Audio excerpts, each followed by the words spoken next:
Think about the last piece of plastic packaging you threw away this morning. Do you know where it is right now? Welcome to this explainer. Today we're going to dive into India's massive, highly ambitious plastic waste regulations. And we're going to ask a really important question. Are these rules actually building a culture of environmental stewardship? You see, the way India governs plastic waste has totally transformed over the last decade. We've gone from simple local cleanliness drives to this incredibly complex, highly digitized regulatory web. But as you'll see, we really have to ask if these high-tech rules are actually solving the messy problems out on our streets. So here is our roadmap for today. We'll start by grasping the sheer scale of the waste mountain, trace the complex evolution of the rules designed to tackle it, see how waste is now being tracked in the cloud, and finally, look at the reality on the ground to figure out how we can build true stewardship. Let's get right into it. All right, starting with Section 1, India's growing plastic mountain. We need to understand the structural scale of this challenge. To really get a grip on this, we have to start with the staggering physical scale of the problem. 65 million tons. That is the sheer volume of solid waste generated every single year in India.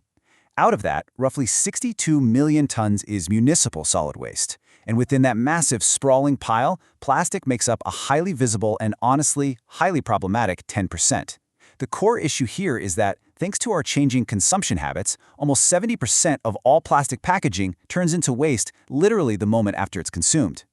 Now, what's fascinating is that historically, India actually managed this incredibly well. We used to rely heavily on this vast, decentralized, informal network.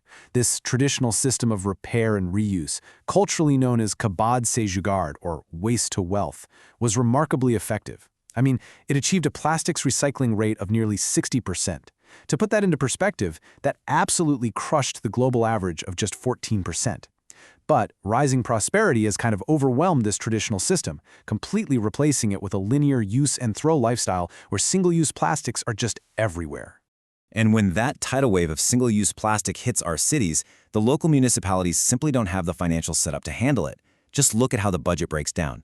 A massive 60 to 70% of their money is eaten up just paying for people to sweep the streets.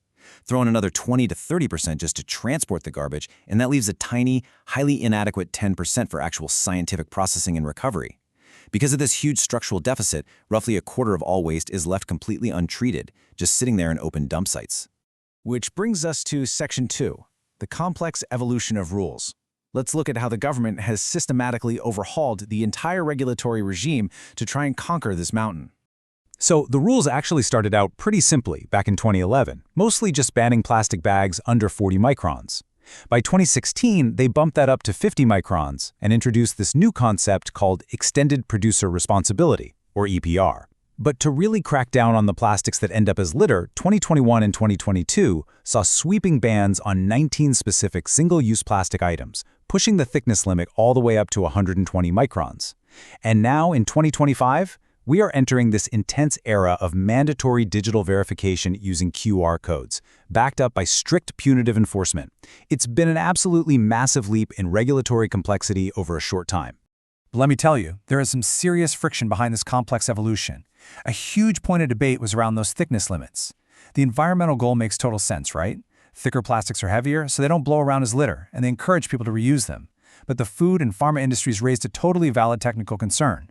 They asked, wait, do you really want to mandate thicker packaging to stop litter if it means we're generating a much higher total volume and weight of plastic waste overall? It's a real catch-22, and it just highlights exactly how complicated setting these rules actually is. So to manage all this escalating complexity, we move to Section 3, tracking waste in the cloud. To actually enforce these rules, the government took extended producer responsibility, that EPR concept we mentioned, and operationalized it through a massive, centralized online portal. Basically, this framework legally requires producers, importers, and brand owners to hit mandatory recycling targets. And the sheer bureaucratic scale of this is mind-blowing. Before 2022, there were maybe a few hundred entities registered. By 2025, this digital registry exploded, tracking nearly 157 lakh tons of recycled plastic packaging across over 51,000 registered companies. It has become a colossal, centralized transactional database. Now, you might be wondering, how do they stop companies from just faking the paperwork? Well, to build a secure chain of custody, the ground-level verification is super rigorous. Waste processors literally have to scan the QR codes right on their GSTE invoices. All those details, like exactly how much plastic and what percentage is recycled, get beamed directly into a central mobile app. Only after all that checks out are verified digital EPR certificates actually generated. It's a tight system to ensure the material is actually being processed. And this digital tracking is paired with some truly incredible cutting-edge circularity tech. Because, normal mechanical recycling can only process plastic a few times before it breaks down. So India is adopting some sci-fi level solutions. Take catalytic pyrolysis. It converts mixed, gross plastics into clean fuel, and it lowers the conversion costs by 75%. Scrap tires? They're being turned into recovered carbon black to replace raw virgin materials. And my favorite, cement co-processing. They literally throw non-recyclable plastic into cement kilns as fuel. The kilns run so unbelievably hot that they completely obliterate toxic emissions, like dioxins. Okay, but we need to take a step back. As we move into Section 4, ground reality and implementation gaps, we have to look at some independent environmental audits that force us to pivot hard.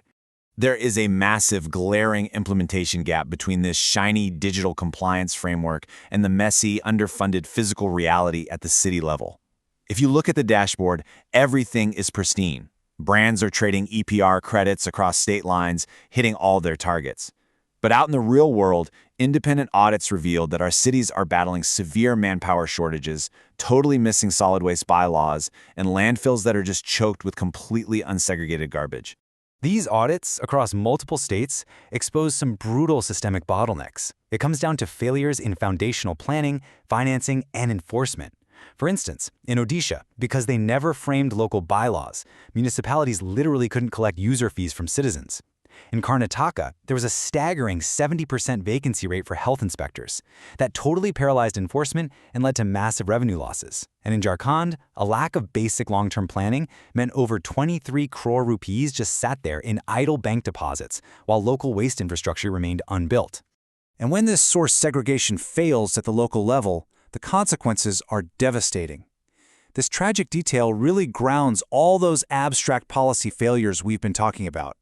Because cities lack the infrastructure to separate waste, organic kitchen leftovers just get tied up inside thin plastic bags and thrown out. Stray animals then come along and consume the packaging right along with the food. In Butri alone, the chief district veterinary officer documented 107 stray cattle deaths directly caused by gastrointestinal blockage and systemic plastic toxicity. It is a heartbreaking, visceral reminder of the ecological impact of local management failures. Which brings us to our final act, Section 5. How do we bridge this massive gap and build true stewardship? Well, first, we have to face the incredibly ironic paper versus plastic reality. Right now, a brand operating in a city in the South can simply buy digital recycling credits from a massive, high-tech industrial plant way up in the north just to satisfy their dashboard targets. But guess what? The plastic piling up in your local market doesn't magically disappear just because a brand bought a digital credit 1,000 miles away.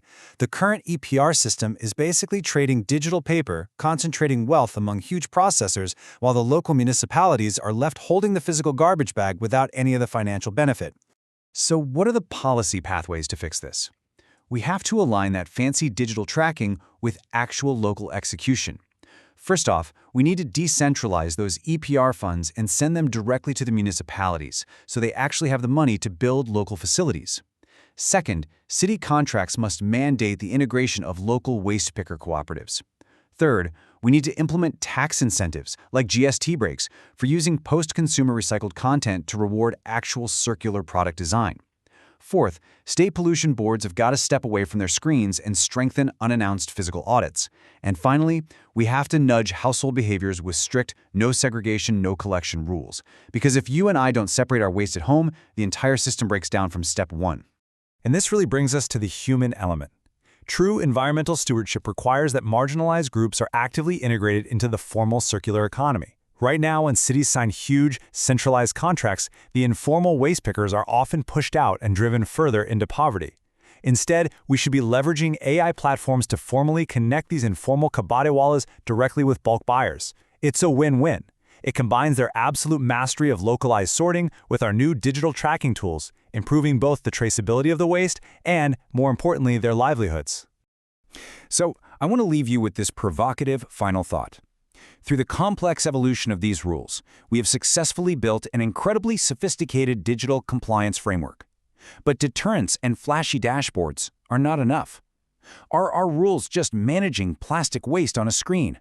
Or are we taking the real, on-the-ground steps necessary to create a resilient, inclusive, and local culture of environmental stewardship?